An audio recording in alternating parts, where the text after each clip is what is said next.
গতকাল দিনহাটার ওখরাবাড়িতে এসআইআর বিরোধী সভায় বিতর্কিত মন্তব্য করলেন উদয়ন গুহ। উত্তরবঙ্গ উন্নয়ন মন্ত্রী বলছেন বিজেপিকে ঝাঁটা দিয়ে তাড়াতে হবে।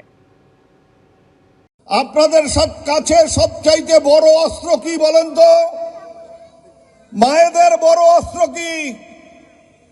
সবার বাড়িতে আছে একটা নয় তিনটা করিয়া, একটা শোয়ার ঘরে বিছানা পরিষ্কার করার জন্য, একটা রান্নাঘর পরিষ্কার করার জন্য, একটা গোয়াল পরিষ্কার করার জন্য, উঠান পরিষ্কার করার জন্য। ওই অস্ত্র প্রত্যেক বাড়িতে আছে, হিন্দু হোক মুসলমান হোক। অস্ত্রটা কি?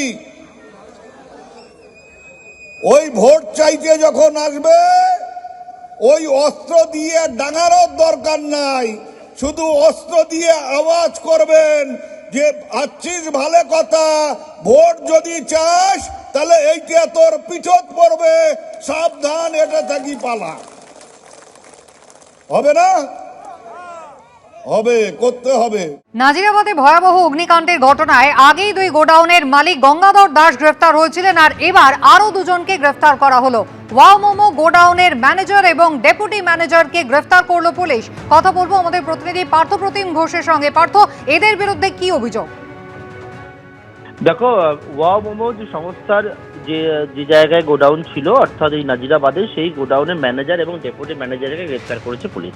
এবং সেক্ষেত্রে ম্যানেজার হচ্ছে রাজা চক্রবর্তী এবং ডেপুটি ম্যানেজার মনোরঞ্জন শীল, দুজনকে গ্রেফতার করেছে। কিন্তু এনাদের বিরুদ্ধে কি অভিযোগ? কারণ হচ্ছে ওয়াও মোমোর যে শোরুম ছিল, সেই শোরুমের মধ্যে তুমি জানো যে 3 জনের দেহ উদ্ধার হয়েছে। ওয়াও মোমো সংস্থার 2 জন কর্মী এবং একজন নিরাপত্তা রক্ষী। এবং ইতিমধ্যে এর আগে যে গোডাউন থেকে আগুন ছড়ায় বলে প্রাথমিকভাবে অনুমান করা হচ্ছিল যে ডেকোরেটর গোডাউন ঘর, এবং সেখানকার মালিককে গ্রেফতার করা হয়েছিল।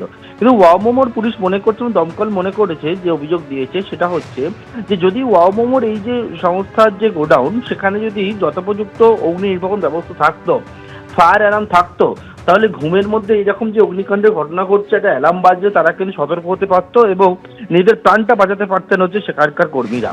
এবং সেক্ষেত্রে সেই রকম কোনো অগ্নি নির্বাপন ব্যবস্থা বা স্প্রিংকলার থাকলে, কোনো আগুন লাগলে, আগুন ছড়ালে, তাহলে কিন্তু সেখান থেকে সেই আগুনকে প্রতিরোধ করার মতো ক্ষমতা থাকতো। সুতরাং সেখানে যে ধরনের অগ্নি নির্বাপন ব্যবস্থা থাকার কথা ছিল সেটা কিন্তু ছিল না, এবং এই রকম যে ফায়ার অ্যালার্ম থাকার কথা থাকলেও সেটাও কিন্তু ছিল না।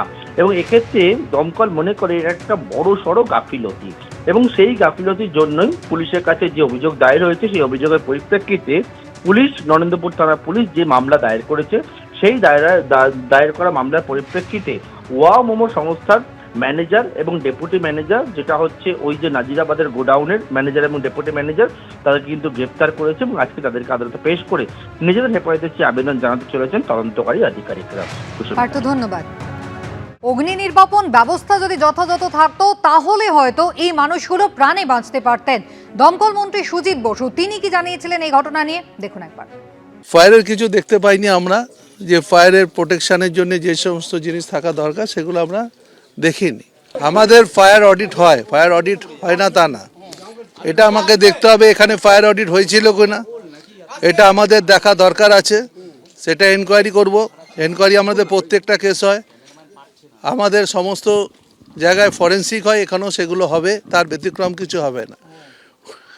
ফায়ার অডিট এখানে হয়েছেও কি হয়নি এটা আমি এক্ষুনি বলতে পারবো না, কিন্তু ফায়ার অডিট আমাদের হয়, প্রতি মাসেই ফায়ার অডিট আমাদের ডিপার্টমেন্ট থেকে হয়, এবং অন্যান্য ডিপার্টমেন্টও আমাদের সঙ্গে যুক্ত থাকে।